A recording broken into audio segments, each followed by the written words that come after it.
Ya, estamos de vuelta entonces y les prometí una entrevista sobre efectos de cambio climático. De hecho, para poder conversar sobre uno de los efectos que lo hemos visto y que lo hemos escuchado muchas veces por las noticias, generalmente en verano, es qué es lo que sucede con la marea roja. Y tenemos una investigadora de lujo, es del CR2. Ella es Ana María Ugarte, investigadora del Centro del Clima y la Resiliencia, el CR2, y académica del Departamento de Psicología Faxo de la Universidad de Chile. Ana María, gracias por estar con nosotros entonces esta tarde en CNN Tiempo. Muchas gracias a ustedes por la invitación. Ana María, cuéntanos, porque estábamos hablando antes de esta conversación, ¿por qué aparece esta marea roja y por qué el cambio climático podría provocar que tuviésemos mayores eventos o mareas rojas más intensas en los próximos años?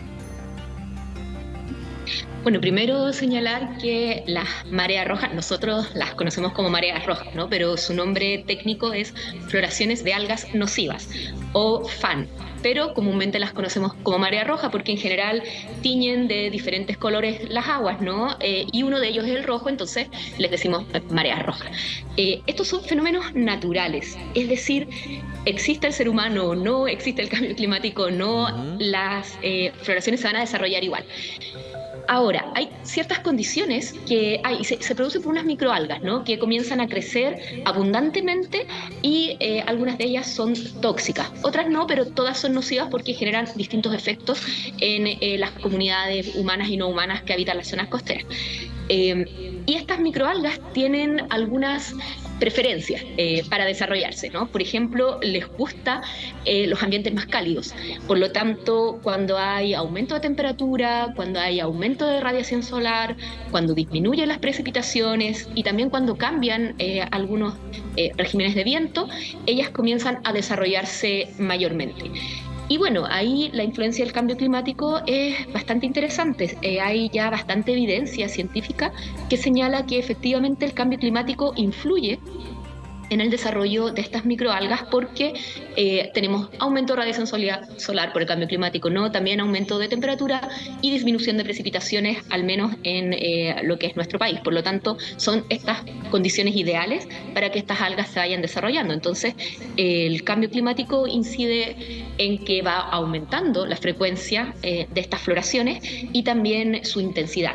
Son mucho más grandes y más catastróficas. Oye, ¿el área de extensión de esta alga cubre solamente el sector de la región de Aysén disculpa, los lagos, o tiene una mayor extensión también? Mira, al menos en nuestro país los focos principales de extensión han sido tradicionalmente la región de Magallanes. De hecho, ahí fueron las primeras observaciones que se hicieron. También la región de Aysén y la región de los lagos. En la región de los lagos se comenzó ya a observar florecimientos grandes más o menos como desde el 2002 en adelante. Sin embargo, hay en otras zonas del país también. Hace poquito hubo un evento de floraciones también en el Golfo de Arauco. Entonces, no está acotada solamente al sur de Chile o a la Patagonia, sin embargo es allí donde habitualmente sucede. O sea, el foco más grande, digamos, está entre las regiones de los lagos y la región de Magallanes. Si no contamos el efecto del cambio climático, como me acabas de contar que son endémicas, o sea, es parte de nuestra biología marina natural, ¿en qué épocas debiesen presentarse más? ¿Por qué te lo pregunto?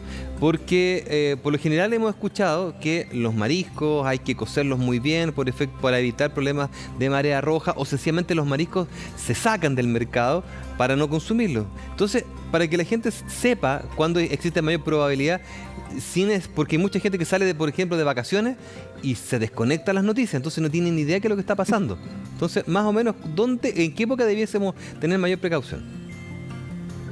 Mira, también eso es relativo. Sin embargo, claro, como les gusta a estas microalgas el ambiente más cálido, generalmente en nuestro país son los meses más de verano, ¿no? Sin embargo, se han observado algunas floraciones en primavera y otras ya como en verano tardío u otoño. Entonces, hay que empezar a poner atención cuando ya comienza el calor, ¿no? Pero okay, siempre estar muy conectados de todas maneras con las noticias, porque si hay una floración en un lugar, no significa que todos los sectores vayan a tener esa floración. Además, hay distintas especies, etcétera. Entonces, es importante siempre estar atento, conectado con qué es lo que se puede hacer, qué va a pasar, cuáles son las zonas en que se ha cerrado la extracción, de dónde vienen los mariscos que voy a consumir.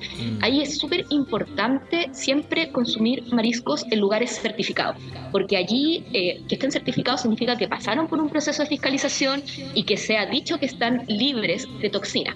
Entonces es muy importante que, sobre todo en estos periodos más estivales, claro, no vaya a cualquier caleta y consuma, digamos, sin saber si es que hay o no hay este fenómeno de marea roja. Si no hay, no hay ningún problema y puedo comer ahí al lado de la playa, ¿no? Pero cuando estamos en situaciones de marea roja, estar muy atentos para solo consumir en lugares certificados. Oye, ¿y el efecto de esta alga, esta marea roja en el ser humano, cuál es para que la gente sepa? Mira, hay varios tipos de toxinas que se generan. Nosotros principalmente tenemos la toxina paralizante de marisco. Y lo que sucede es que, bueno, los mariscos, ¿cierto?, son organismos filtradores, entonces ellos consumen el fitoplancton o estas microalgas y, por decirlo de alguna manera, queda en ellos, y luego si nosotros los consumimos, obtenemos también esa toxina. El efecto es grave en la salud de las personas, es decir, nos intoxicamos. Y con la intoxicación, bueno, implica desde náuseas, ¿cierto?, dolores de cabeza, dolor de estómago, diarreas, etcétera, pero puede llevar a la muerte. Todo depende también como de la cantidad que se consuma, de la masa corporal, etcétera, pero es muy peligroso. Por lo tanto, cuando haya alerta de marea roja, no hay que consumir marisco. Y en algunas zonas, incluso dependiendo de la concentración que exista de la toxina, también se prohíbe el consumo de algunas algas, como el luche, por ejemplo. Eso también está en desarrollo, en investigación, pero hay que estar muy atentos porque es grave, o sea, podemos morir. De todas maneras, en Chile tenemos un sistema de alerta bastante bueno y a nivel de salud se han hecho muchos avances, entonces son muy pocas las personas las que mueren hoy en día en Chile con todos estos desarrollos y todas las campañas, son muy poquitas, pero está ese riesgo, ¿no? O sea, es así de grave, por lo tanto es muy importante estar alerta y no consumir productos que puedan estar contaminados.